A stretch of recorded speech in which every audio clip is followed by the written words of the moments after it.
yang mengerti air matamu dan memulihkanmu.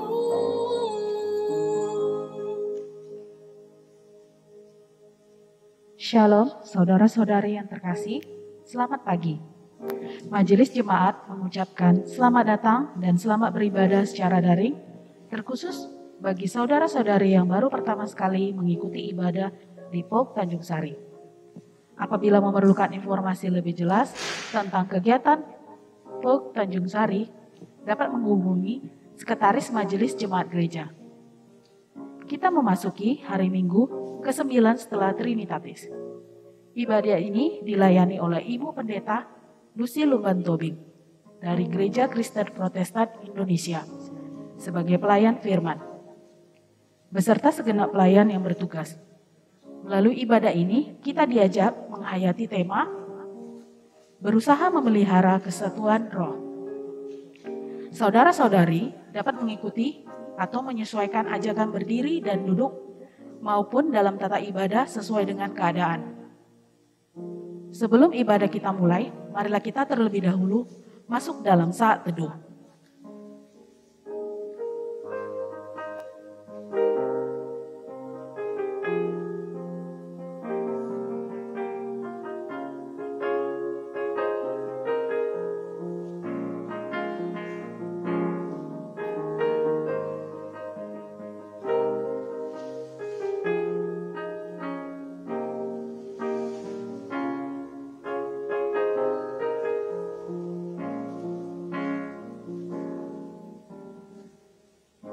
Amin.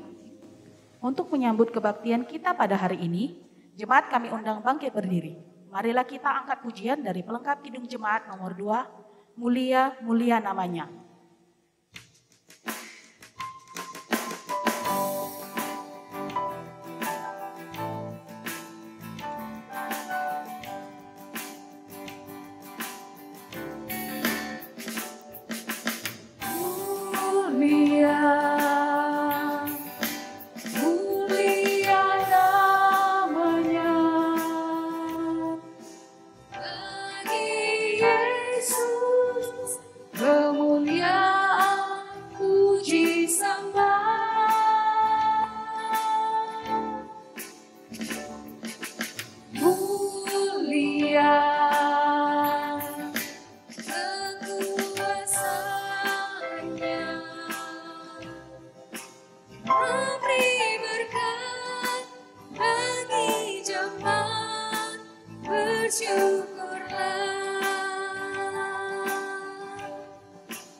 Kebaktian Minggu ke-9 setelah Trinitatis ini dimulai di dalam nama Allah Bapa dan nama anaknya Tuhan Yesus Kristus dan nama Roh Kudus yang menciptakan langit dan bumi. Amin. Firman Allah hidup dan kuat dan lebih tajam daripada pedang bermata dua manapun. Ia menusuk amat dalam sampai memisahkan jiwa dan roh, sendi-sendi dan sumsum. Ia sanggup membedakan pertimbangan pikiran dan hati kita. Haleluya. Haleluya. Haleluya. Haleluya.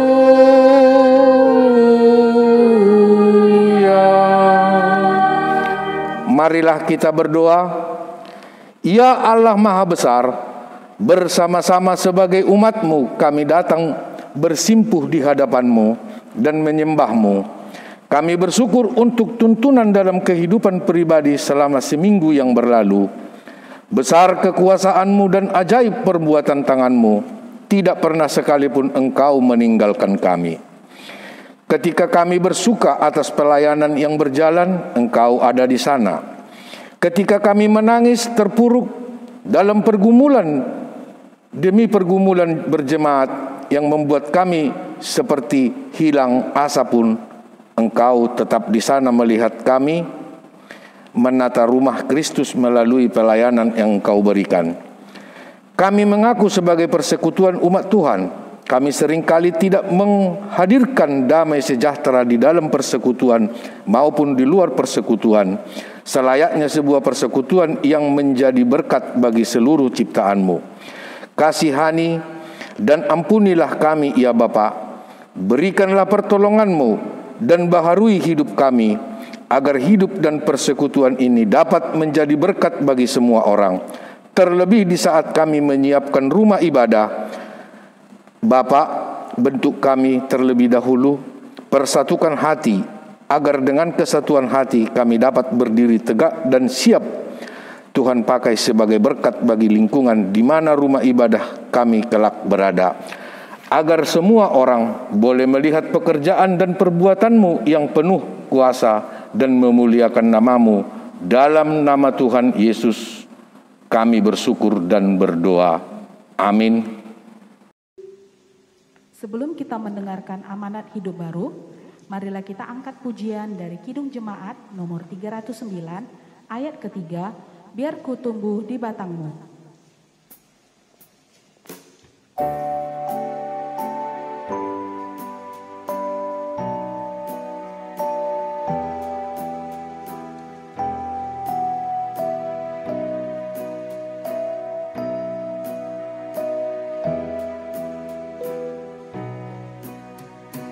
Denganmu saja ku bersatu, tak tercerai sesaatku. Kasih-Mu pandu di jalanku, ku hidup oleh hidupmu. Dengan salib-Mu ku menang, jikalau Kau beri terang. Saudara-saudari yang dikasihi Tuhan, marilah kita bersama-sama mendengarkan amanat hidup baru sebagai cerminan hidup kita sehari-hari, terambil dari dasar titah kelima dan artinya yang berbunyi demikian. Dasar titah kelima dan artinya, hormatilah ayahmu dan ibumu, supaya lanjut umurmu di tanah yang diberikan Tuhan Allahmu kepadamu. Artinya ialah, kita harus takut serta kasih kepada Allah, berarti tidak bersikap remeh terhadap orang tua atau terhadap siapapun yang lebih tua. Hendaklah mereka dihormati sebagai orang yang terlebih dahulu mengenal Allah dan kehendaknya, yang menyaksikan dan mengajarkannya kepada anak-anaknya. Jangan menimbulkan amarah dan mendukakan hati mereka, tetapi senantiasa mengasihi mereka, berupaya menyenangkan hati mereka selama hidupnya. Kiranya Roh Kudus menolong kita mewujudkan kemuliaan Allah dalam hidup kita di tengah-tengah masyarakat dan di seluruh dunia. Marilah kita bersama-sama memohon. Ya Tuhan Allah, kuatkanlah kami untuk mampu melakukan titah-Mu. Amin. Marilah kita kembali mengangkat pujian dari Kidung Jemaat nomor 18 ayat ketiga dan 4, Allah hadir bagi kita.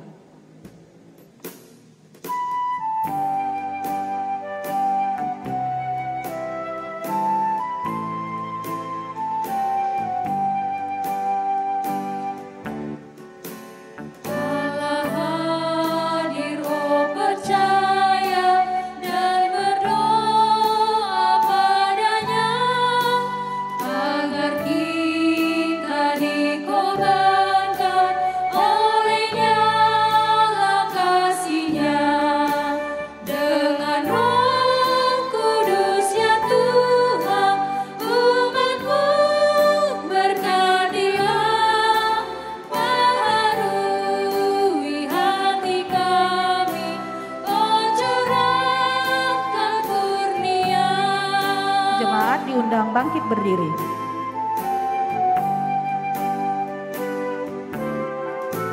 Penebus, dengarkan kami yang padamu berseru.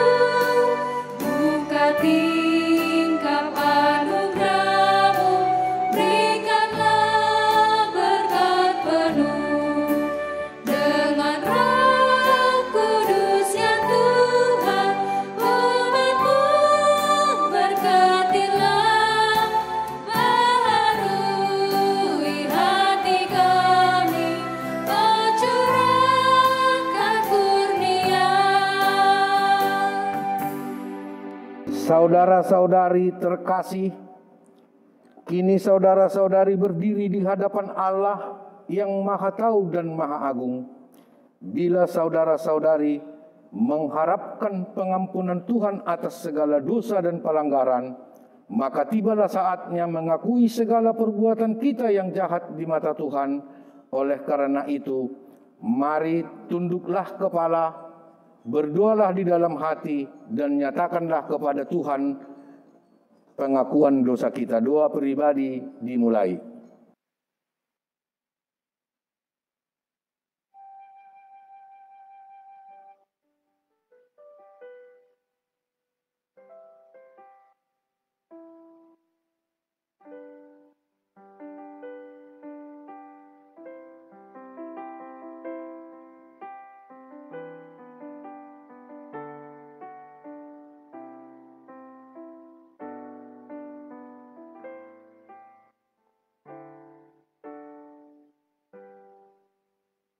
Kepada setiap orang yang telah mengaku dosa dan bertobat, disampaikan berita anugerah pengampunan yang tertulis dalam Roma 4 ayat 7 yang berbunyi, "Berbahagialah orang yang diampuni pelanggaran-pelanggarannya dan yang ditutupi dosa-dosanya." Berdasarkan firman Tuhan tersebut, maka sebagai pelayan Yesus Kristus kami memberitakan bahwa pengampunan dosa telah berlaku dalam nama Bapa dan Anak dan Roh Kudus. Syukur kepada Tuhan. Amin. Jemaat dipersilakan duduk kembali. Sebelum kita mendengarkan epistel minggu ini, marilah kita angkat pujian dari Kidung Jemaat nomor 412, Tuntun Aku Tuhan Allah.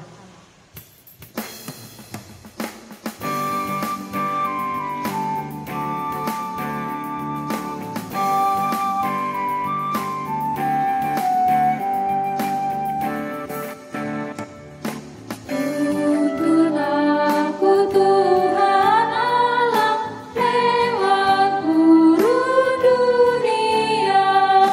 Kau perkasa dan setia, bimbing aku yang lemah. Roti surga, puaskanlah jiwaku. Puaskanlah jiwaku. Marilah kita membaca firman Tuhan yang menjadi epistel sebagai pendahuluan khotbah yang terambil dari Keluaran 16 ayat 11 sampai dengan 18. Keluaran 16 ayat 11 sampai 18. Kita baca secara responsoria, kami membacakan ayat yang ganjil, Bapak Ibu membacakan ayat genap, dan pada ayat ke-18 kita akan bersama-sama untuk membacakannya. Demikian firman Tuhan. Lalu berfirmanlah Tuhan kepada Musa, Aku telah mendengar sungut-sungut orang Israel. Katakanlah kepada mereka, pada waktu senja kamu akan makan daging, dan pada waktu pagi kamu akan kenyang makan roti. Maka kamu akan mengetahui bahwa akulah Tuhan Allahmu. pada waktu petang datanglah berduyun-duyun burung puyuh yang menutupi perkemahan itu, dan pada waktu pagi terletaklah embun sekeliling perkemahan itu. Ketika embun itu telah menguap, tampaklah pada permukaan padang gurun sesuatu yang halus, sesuatu yang seperti sisik, halus seperti embun beku di bumi. Ketika orang Israel melihatnya, berkatalah mereka seorang kepada yang lain, "Apakah ini?" Sebab mereka tidak tahu apa itu. Tetapi Musa berkata kepada mereka, "Inilah roti yang diberikan Tuhan kepadamu menjadi makananmu." Beginilah perintah Tuhan, pungutlah itu, tiap-tiap orang menurut keperluannya, masing-masing kamu boleh mengambil untuk seisi kemahnya, segomer seorang menurut jumlah jiwa. Demikianlah diperbuat orang Israel, mereka mengumpulkan, ada yang banyak, ada yang sedikit. Kita bersama-sama. Ketika mereka memakannya dengan gomer, maka orang yang mengumpulkan banyak tidak kelebihan, dan orang yang mengumpulkan sedikit tidak kekurangan. Tiap-tiap orang mengumpulkan menurut keperluannya. Berbahagialah orang yang mendengarkan firman Allah, yang memeliharanya serta melakukannya dalam kehidupan sehari-hari. Amin. Seindah siang disinari terang, cara Tuhan mengasihiku. Seindah petang dengan angin sejuk, cara Tuhan mengasihiku. Marilah kita mengangkat pujian dari pelengkap Kidung Jemaat nomor 242.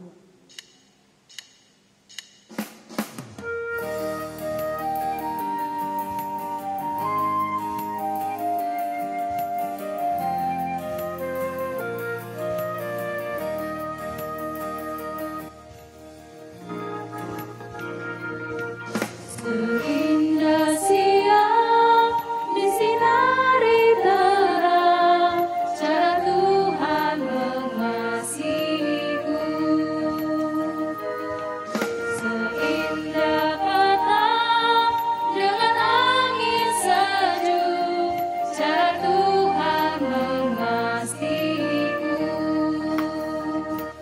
Tuhanku lembut dan penyayang, dan aku mengasihi Dia. Kasih-Nya besar, agung dan mulia, cara Tuhan mengasihiku. Jemaat diundang bangkit berdiri.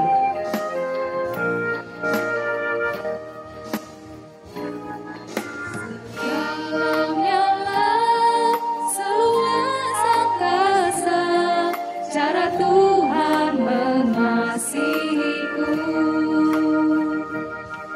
Seharum kembang yang tetap berwarna, cara Tuhan mengasihiku. Damai-Nya tetap besertaku, dan surgalah pengharapanku. Hidupku tenang, ku nikmati penuh, cara Tuhan mengasihiku. Jemaat, marilah kita bersama-sama mengucapkan serta mengikrarkan pengakuan iman rasuli dengan mata yang terbuka dan dengan hati yang tertuju kepada Allah, sebagaimana saudara-saudari kita yang seiman di seluruh bumi dan di sepanjang abad. Kita bersama-sama mengucapkannya. Aku percaya kepada Allah, Bapa yang Maha Kuasa, Khalik langit dan bumi, dan kepada Yesus Kristus, Anaknya yang tunggal Tuhan kita, yang dikandung daripada Roh Kudus, lahir dari anak darah Maria, yang menderita di bawah pemerintahan Pontius Pilatus, disalibkan, mati dan dikuburkan, turun ke dalam kerajaan maut, pada hari yang ketiga bangkit pula dari antara orang mati, naik ke surga, duduk di sebelah kanan Allah, Bapa yang Maha Kuasa, dan akan datang dari sana untuk menghakimi orang yang hidup dan mati. Aku percaya kepada Roh Kudus, gereja yang kudus dan am, persekutuan orang kudus, pengampunan dosa, kebangkitan daging, dan hidup yang kekal. Amin. Jemaat dipersilakan duduk kembali. Sebelum kita mendengarkan firman Tuhan yang dibawakan oleh Ibu Pendeta Lucia Borulumban Tobing dari Gereja GKPI, marilah kita angkat pujian dari Kidung Jemaat nomor 256, Kita Satu di Dalam Tuhan.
Bapa kami yang di surga, Bapa yang baik di dalam Kristus Yesus, kami menaikkan syukur kehadirat-Mu. Oleh kasih Tuhan, kami telah memasuki minggu pertama di bulan Agustus tahun 2021. Terima kasih untuk kemurahan hati-Mu yang telah menyertai serta melindungi hidup kami. Bapa yang baik, pada saat ini kami akan dengar-dengaran akan firman-Mu. Tercurahlah Roh Kudus-Mu atas kami, sehingga firman Tuhan yang akan kami dengarkan dapat menjadi suluh bagi kehidupan kami untuk melangkah menjadi anak-anak Tuhan yang Tuhan kasihi. Biarlah hati kami boleh menjadi tanah yang subur, sehingga benih-benih firman Tuhan yang ditaburkan dapat bertumbuh dengan baik dan kami boleh hidup seperti yang Engkau perkenankan. Terima kasih Bapa di surga, kasihanilah kami semua umat-Mu. Turunlah atas kamu sekalian anugerah dan damai sejahtera yang melampaui segala akal serta pikiran di dalam Kristus Yesus Tuhan kita. Amin. Shalom Ibu Bapa yang dikasihi oleh Tuhan Yesus Kristus. Pada minggu hari ini kita akan menerima firman Tuhan yang dituliskan dari kitab Efesus pasal yang keempat, ayat 1 hingga ayat yang ke-7. Kami akan membaca untuk kita demikian firman Tuhan. Kesatuan jemaat dan karunia yang berbeda-beda. Sebab itu, aku menasihatkan kamu, aku orang yang dipenjarakan karena Tuhan, supaya hidupmu sebagai orang-orang yang telah dipanggil berpadanan dengan panggilan itu. Hendaklah kamu selalu rendah hati, lemah lembut, dan sabar. Tunjukkanlah kasih-Mu dalam hal saling membantu. Dan berusahalah memelihara kesatuan roh oleh ikatan damai sejahtera. Satu tubuh dan satu roh, bagaimana kamu telah dipanggil kepada satu pengharapan yang terkandung dalam panggilan-Mu. Satu Tuhan, satu iman, satu baptisan. Satu Allah dan Bapa dari semua, Allah yang di atas semua dan oleh semua dan di dalam semua. Tetapi kepada kita masing-masing telah dianugerahkan kasih karunia menurut ukuran pemberian Kristus.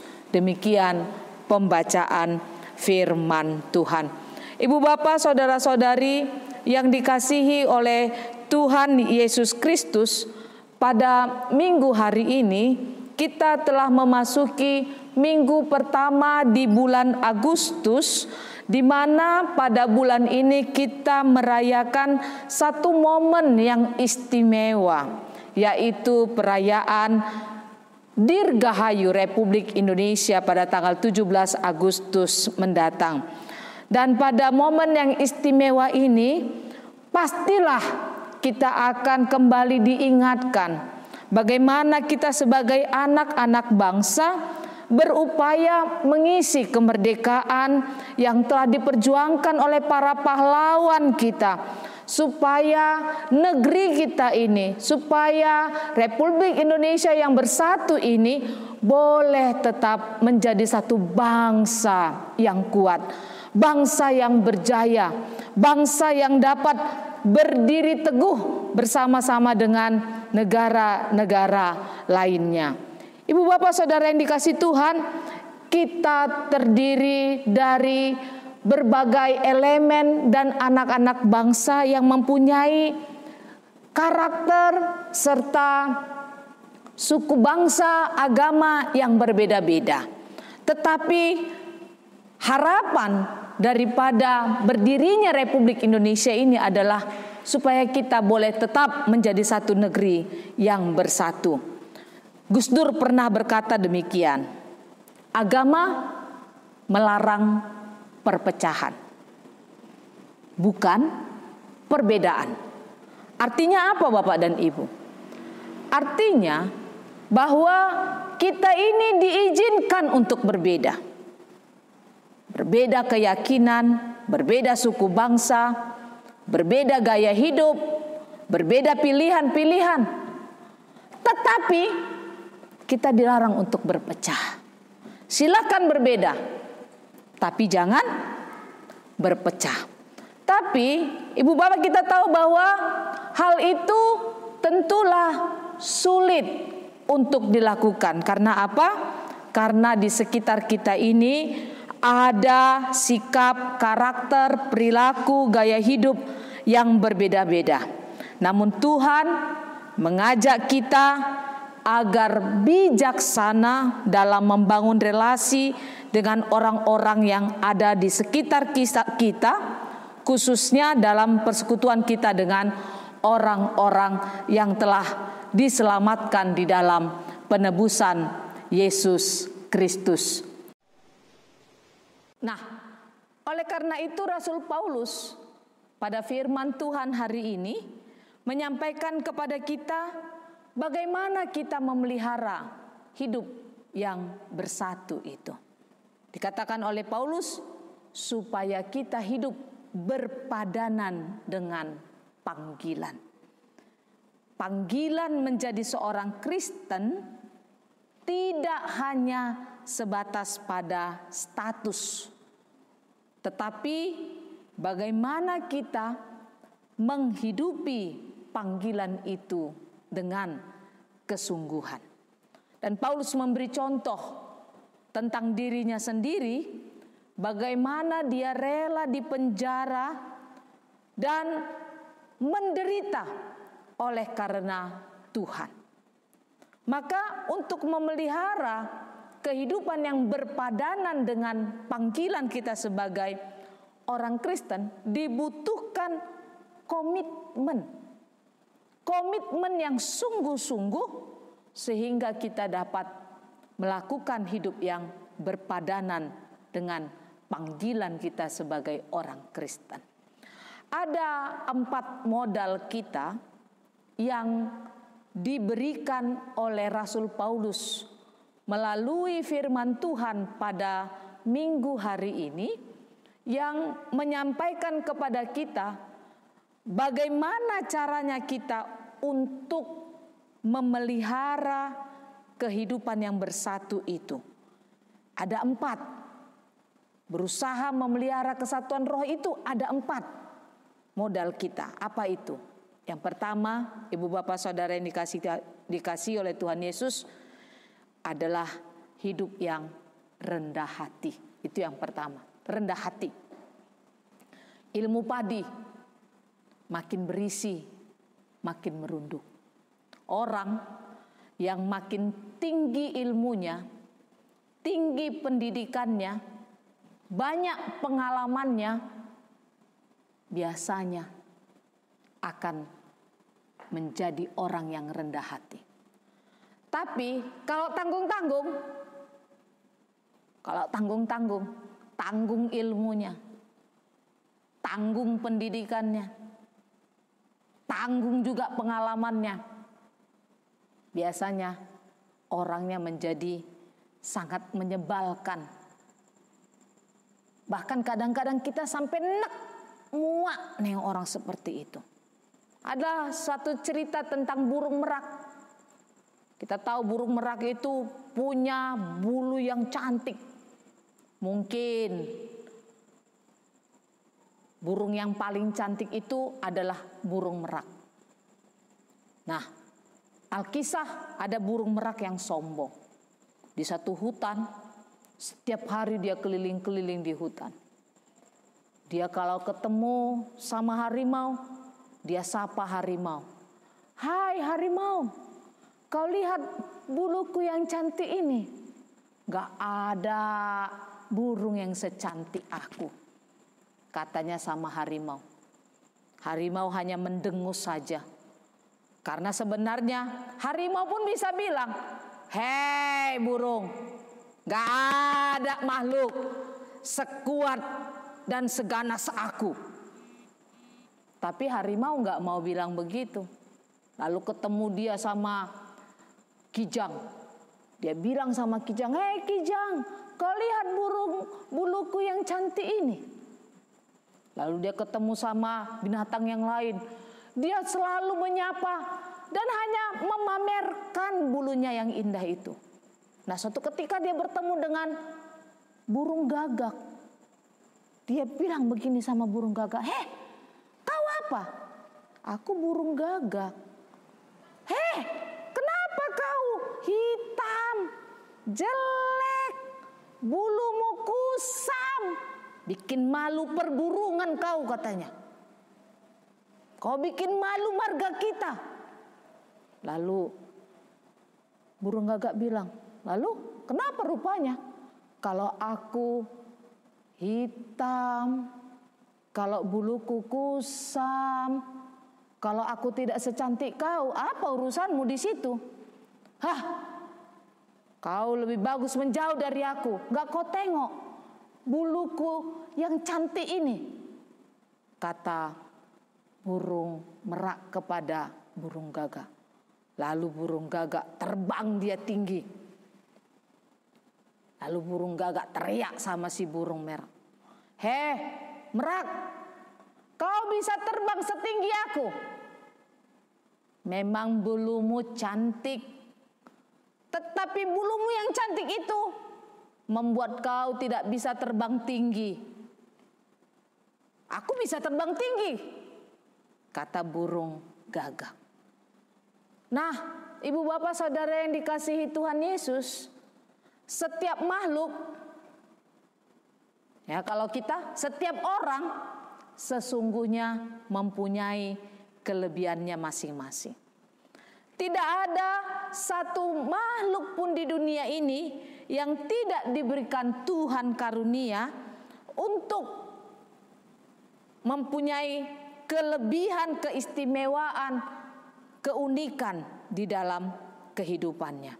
Maka Tuhan mengatakan kepada kita, kalau kita sombong, kitalah yang menjadi pribadi yang mendatangkan perpecahan di tengah-tengah persekutuan kita. Maka modal pertama kita adalah rendah hati. Kesombongan tidak boleh menjadi bagian atau gaya hidup orang Kristen. Tidak boleh. Rendah hati, bukan rendah diri ya. Rendah hati. Dan banyak ayat Alkitab, baik di Perjanjian Lama maupun di Perjanjian Baru, yang menyampaikan kepada kita bahwa kita harus hidup di dalam kerendahan hati. Jangan kita pikir kalau kita terlihat angkuh atau sombong, kita menjadi lebih berwibawa, menjadi lebih terjaga image kita. Lalu kita merasa kita semakin berpengaruh. Hei, belum tentu. Jangan-jangan orang malah menjadi muak, sama seperti burung merak tadi. Apa firman Tuhan kepada kita? Amsal 22 ayat 4 mengatakan, ganjaran kerendahan hati dan takut akan Tuhan adalah kekayaan, kehormatan, dan kehidupan. Amsal 22 ayat 4. Itu janji Tuhan kepada kita yang memelihara persatuan dan kesatuan itu dengan kehidupan yang rendah hati. Maka ibu bapak, kita melihat di sini ketika kita hidup rendah hati, kita akan memuliakan Tuhan. Tetapi ketika kita sombong, maka kita mempermalukan Tuhan. Dan seharusnya kita malu kepada diri kita sendiri kalau kita sombong, karena sesungguhnya tidak ada yang bisa kita megahkan atau sombongkan dari kehidupan kita ini.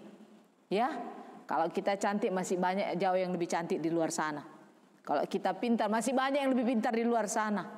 Kalau kita hebat, oh di luar sana lebih hebat. Tapi mungkin Bapak Ibu Saudara sekalian bisa hebat lah kalau tinggal di bulan sana, ya kan? Barulah kita angkat tangan, ya kan? Bolehlah sombong sendirian di bulan sana. Siapa tahu kalau Bapak Ibu mau sombong-sombongan, tinggal aja silahkan di bulan sana dan silakanlah bersombong ria di sana, gitu ya. Nah Ibu Bapak, salah satu ciri orang yang rendah hati adalah mau mendengarkan pendapat, mau menerima saran, mau bersedia menerima kritik, dan itu adalah bagian daripada karakter dasar dari orang yang rendah hati. Orang Kristen yang rendah hati, dia akan tetap hidup memegahkan Tuhan, memuliakan Tuhan, karena dia sadar bahwa dia tidak bisa hidup oleh karena dirinya sendiri, baik di bumi maupun di sorga. Dia hanya bisa hidup dalam segala kelemahan, kekurangan, dan keterbatasannya, dan oleh karena itu dia memerlukan Tuhan yang tidak lemah, tidak kurang, dan tidak terbatas untuk menjadi andalan kehidupannya. Yang kedua, sikap atau modal kita untuk memelihara kehidupan yang bersatu menurut Rasul Paulus adalah lemah lembut. Hati yang lemah lembut. Dalam bahasa Yunani, prautes.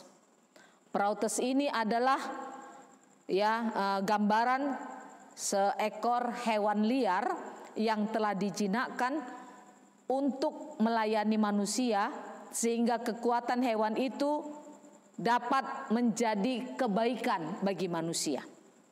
Itulah prautes. Nah Ibu Bapak, Musa adalah nabi yang dikenali sebagai seorang yang lemah lembut dan rendah hati. Itulah Musa.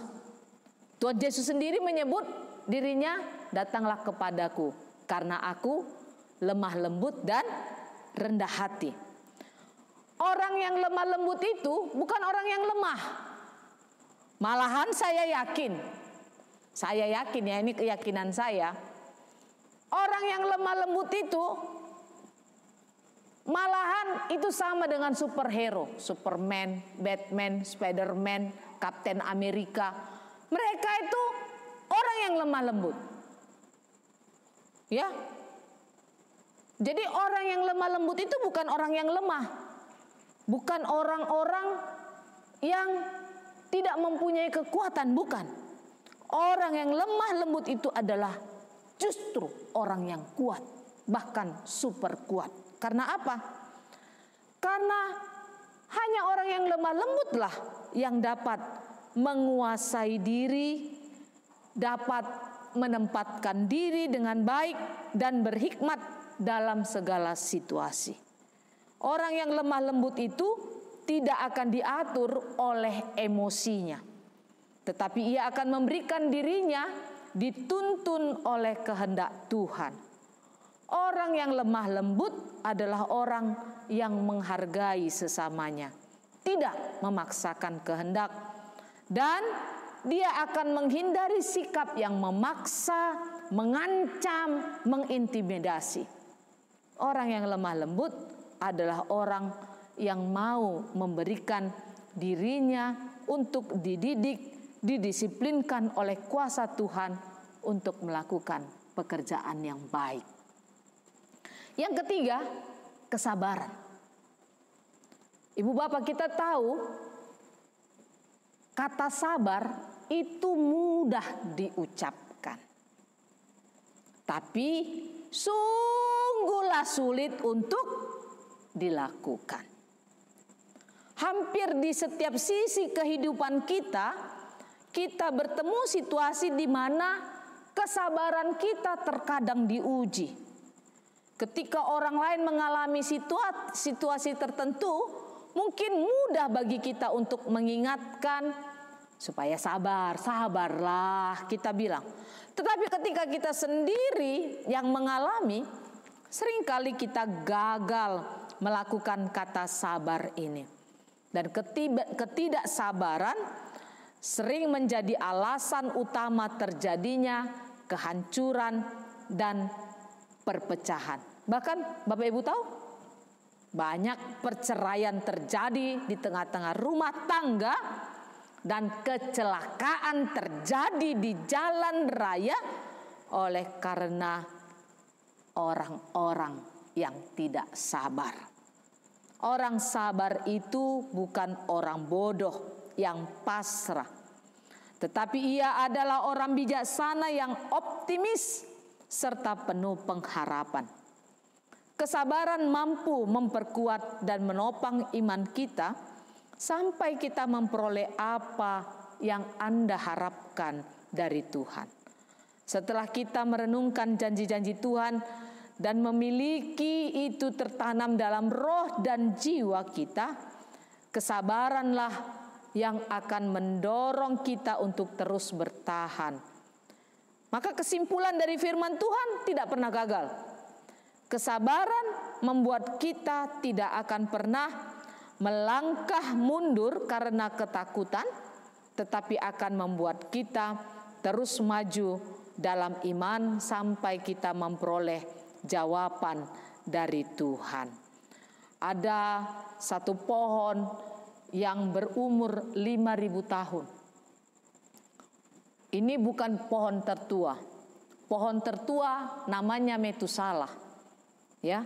Tapi ini pohon berada di Iran, dia berumur 5.000 tahun.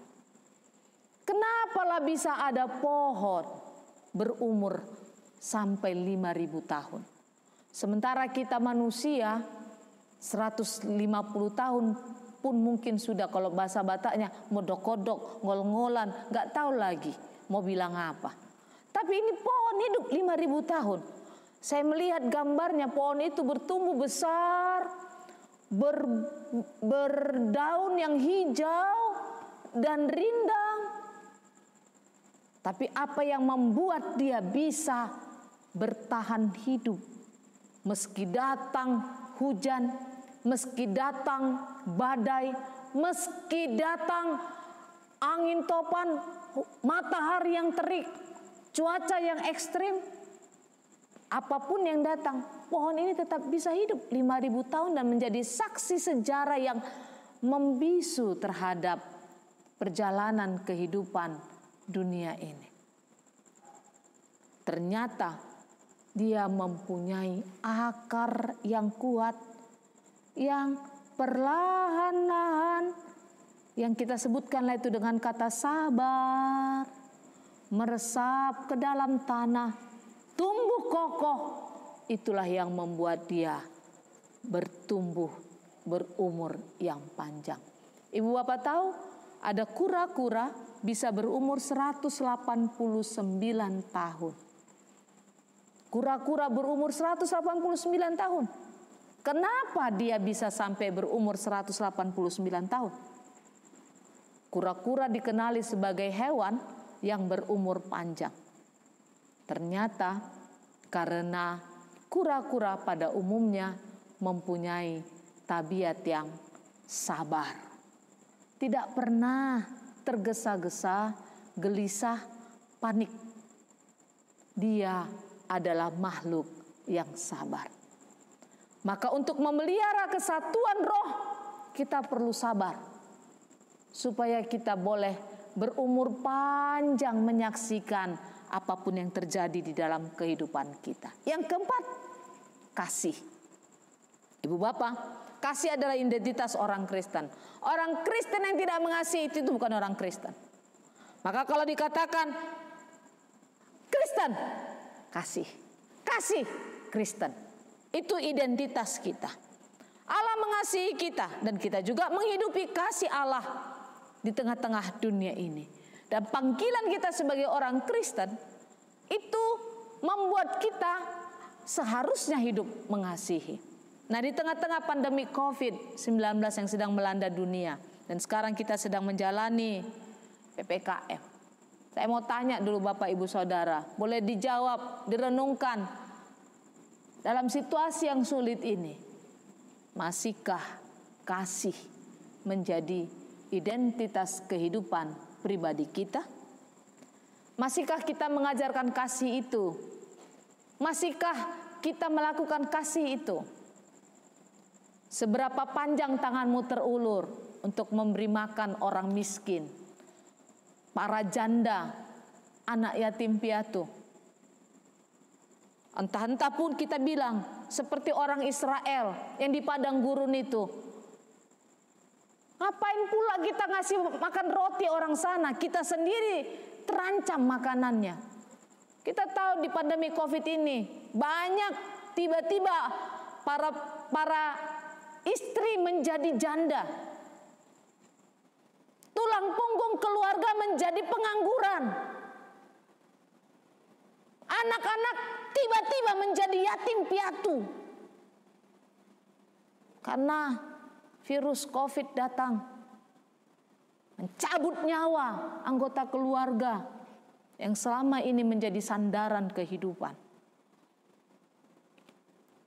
Kemarin di jemaat kami ada satu ibu. Ibu ini udah janda. Punya 3 anak. Lalu meninggal dunia ibu ini. Tinggallah 3 anaknya. Kami pergi ke rumah tersebut. Saya tengok begini rumah itu. Ini rumah siapa nak? Saya bilang. Ngontrak. Kapan habisnya? Ya, tahun ini inang sudah habis. Lalu setelah ini kalian tinggal di mana? Gak tahu lah inang, nengok nantilah katanya. Saya pun bingung. Apa yang bisa dilakukan oleh orang Kristen? Selama ini yang menjadi andalan mereka dan cara Tuhan memberikan mereka rezeki adalah ibunya yang sudah menjadi janda itu. Tetapi kini ibunya meninggal dunia karena COVID. Tinggallah 3 anak ini. Yaitu menjadi pergumulan gereja. Apakah itu bisa menjadi pergumulan kita bersama? Maka Bapak Ibu Saudara yang dikasihi Tuhan, kita dipanggil untuk hidup di dalam usaha memelihara kesatuan di dalam roh. Apakah kita sebagai orang Kristen yang sejatinya menyatakan hidup yang rendah hati, hidup yang lemah lembut, hidup yang sabar, hidup yang mengasihi itu juga bisa terpancar di dalam kehidupan kita di masa-masa yang sukar ini. Itulah modal kita untuk memelihara kesatuan. Bagaimana kita membangun persekutuan kita bersama dengan para tetangga, dengan orang-orang yang mengasihi Tuhan Yesus, orang-orang yang tidak mengasihi Tuhan Yesus, bahkan orang-orang yang tidak mengasihi dirinya sendiri. Saya mengatakan orang yang tidak mengasihi dirinya sendiri itu adalah kalau di tempat ramai seperti itu gak mau dia pakai masker, dia tidak mengasihi dirinya sendiri. Dan pasti dia tidak mengasihi orang lain, wong dirinya sendiri pun tidak dikasihinya. Tapi bagaimana kita memelihara kesatuan roh dalam cara pandang, ya, cara hidup, status sosial, perekonomian, status pendidikan yang berbeda-beda tadi. Hari ini Tuhan meneguhkan kita. Biarlah kita boleh hidup berpadanan dengan panggilan kita sebagai orang Kristen dan berjuang bersama-sama memelihara kesatuan roh ini, supaya kita hidup di dalam kehidupan yang berdamai sejahtera. Hidup ini sudah sulit. Jangan ditambahi lagi dengan pertengkaran, pertikaian, perpecahan, keretakan. Jangan. Capek kita, lelah hati, lelah pikiran, lelah pula persekutuan. Tapi biarlah kita memelihara persatuan dan kesatuan itu, karena Kristus telah memanggil kita untuk hidup seturut dengan padanan panggilannya. Dan janji Tuhan, berkat Tuhan akan mengarah kepada persekutuan yang berdamai sejahtera itu, seperti yang dikatakannya dalam firman-Nya. Selamat memelihara kehidupan yang bersatu. Amin. Kita berdoa. Terima kasih Allah Bapa di surga untuk firman Tuhan yang kami dengarkan. Teguhkanlah firman-Mu itu di dalam hati serta pikiran kami. Biarlah kami boleh bersama-sama berusaha memelihara kesatuan di dalam roh. Bapa di surga, Bapa yang baik, pada saat ini secara khusus kami berdoa untuk persekutuan kami di Gereja Pauk Tanjung Sari, supaya pelayanan gereja-Mu ini Tuhan boleh terus dinyatakan dan dilaksanakan dengan penuh sukacita. Kau memberkati setiap jiwa yang terpanggil untuk boleh turut serta mengambil bagian di dalam pelayanan di tengah-tengah gereja-Mu ini. Kami berdoa untuk jemaat yang sakit. Tuhanlah yang menyembuhkan mereka. Kami berdoa untuk jemaat yang sedang mencari pekerjaan. Tuhan Yesus, biarlah tangan pengasihan-Mu yang menolong supaya para jemaat yang sedang mencari pekerjaan pada saat ini boleh menemukan pekerjaan yang baik, dan dengan demikian mereka boleh menerima berkat rezeki dari surga dan mengekspresikan jati dirinya. Kami juga berdoa untuk jemaat yang sedang mencari pasangan hidup. Tuhan Bapa di surga, kami percaya bahwa di suatu tempat Engkau telah menyediakan pasangan bagi setiap orang, dan kami bermohon Tuhan, biarlah Engkau yang mempertemukan mereka dengan segera, dan mereka boleh mempunyai kehidupan yang berbahagia, membangun rumah tangga. Kami bermohon supaya setiap anak-anak Tuhan Yesus boleh bertemu juga dengan pasangan yang mencintai-Mu ya Tuhan Yesus. Mereka boleh hidup rukun dan membangun kehidupan yang melayani Tuhan. Terima kasih Bapa di surga. Pada saat ini juga kami berdoa untuk bangsa dan negara kami, untuk Bapak Presiden dan Wakil Presiden, untuk pemerintah daerah Sumatera Utara hingga kelurahan, untuk para nakes, supaya vaksinasi di tengah-tengah negeri kami ini dapat diselenggarakan dengan secepat-cepatnya, supaya seluruh rakyat Indonesia boleh kuat untuk melawan COVID-19. Anugerahkanlah kepada kami Tuhan, rakyat Indonesia, kesediaan hati untuk dipimpin oleh para pemimpin bangsa ini.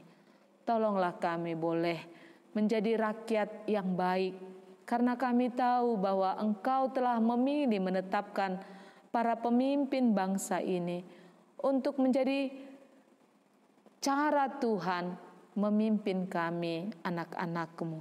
Karuniakanlah kepada mereka roh kebijaksanaan, kesabaran, kasih yang daripada Tuhan untuk memimpin rakyat Indonesia.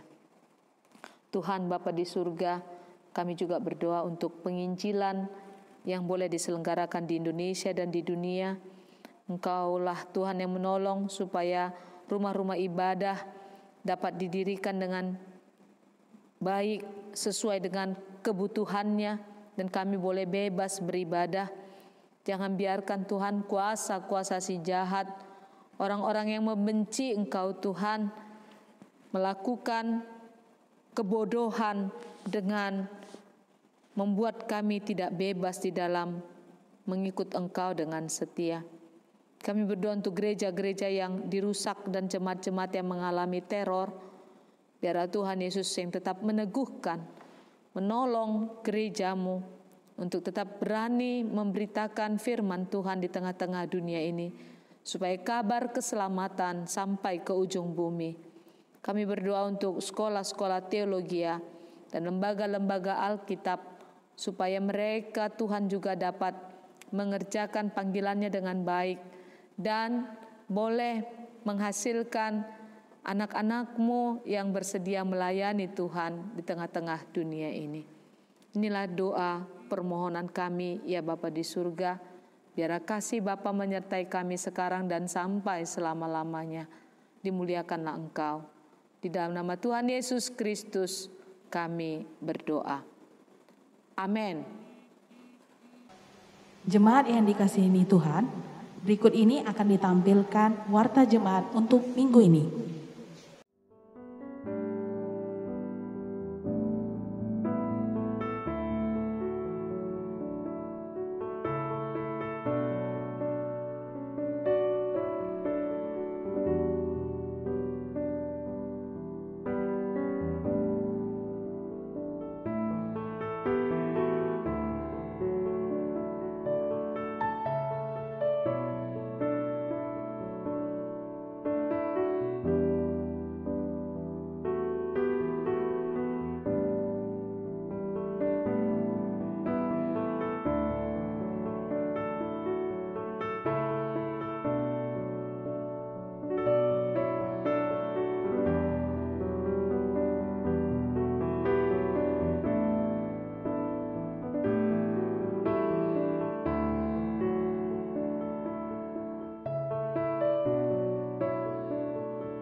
Saudara-saudari, persembahan yang kita berikan adalah lambang persembahan diri kepada Allah.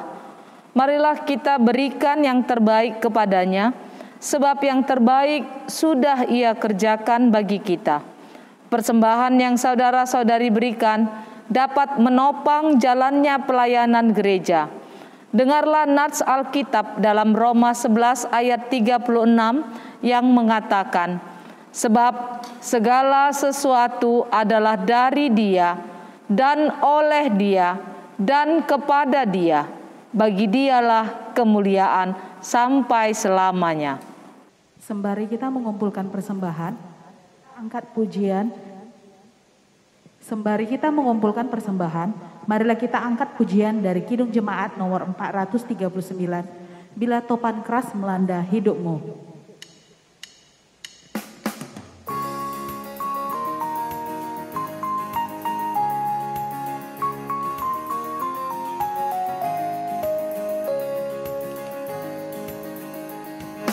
Bila kau memandang harta orang lain, ingat janji janji Kristus yang lebih permai. Hitunglah berkat yang tidak terbeli, milikmu di sorga tiada terperi.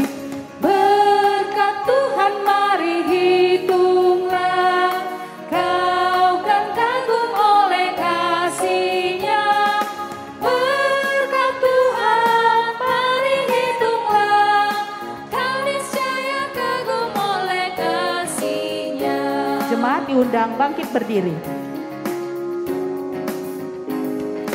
Dalam pergumulanmu di dunia, janganlah khawatir, Tuhan adalah.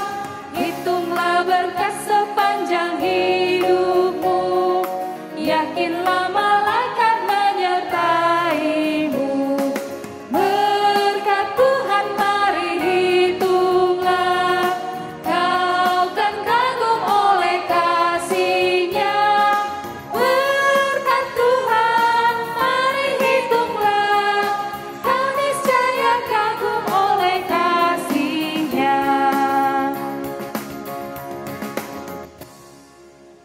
Saudara-saudari, marilah kita menyerahkan persembahan kepada Tuhan di dalam doa kita. Sekarang, ya Allah kami bersyukur kepadamu dan memuji nama-Mu yang agung itu. Sebab siapakah kami sehingga kami mampu memberi persembahan sukarela seperti ini? Sebab daripadamu-lah segala-galanya, dan dari tangan-Mu sendirilah persembahan yang kami berikan kepadamu. Amin. Betapa hatiku berterima kasih, Yesus, Kau mengasihiku, Kau memilikiku. Hanya ini Tuhan persembahanmu, segenap hidupku, jiwa dan ragaku. Sebab tak ku miliki harta kekayaan yang cukup berarti untuk ku persembahkan. Hanya ini Tuhan permohonanku, terimalah Tuhan persembahanku. Pakailah hidupku sebagai alatmu seumur hidupku.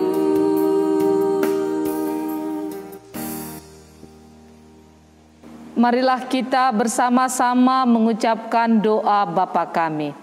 Bapa kami yang di sorga, dikuduskanlah nama-Mu, datanglah kerajaan-Mu, jadilah kehendak-Mu di bumi seperti di sorga. Berikanlah kami pada hari ini makanan kami yang secukupnya, dan ampunilah kami akan kesalahan kami, seperti kami juga mengampuni orang yang bersalah kepada kami.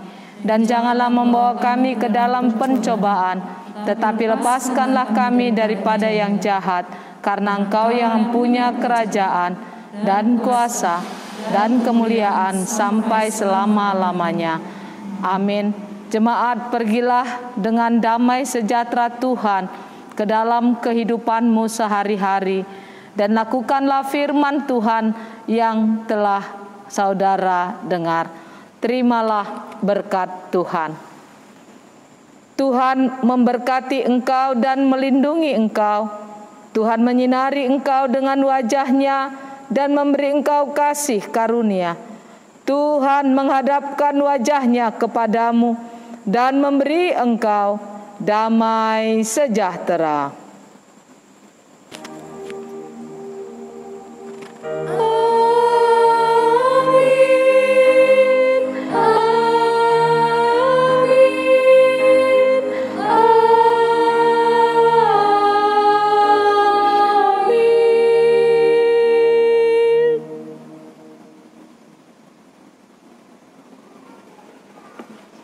Shalom untuk kita semuanya, selamat hari Minggu.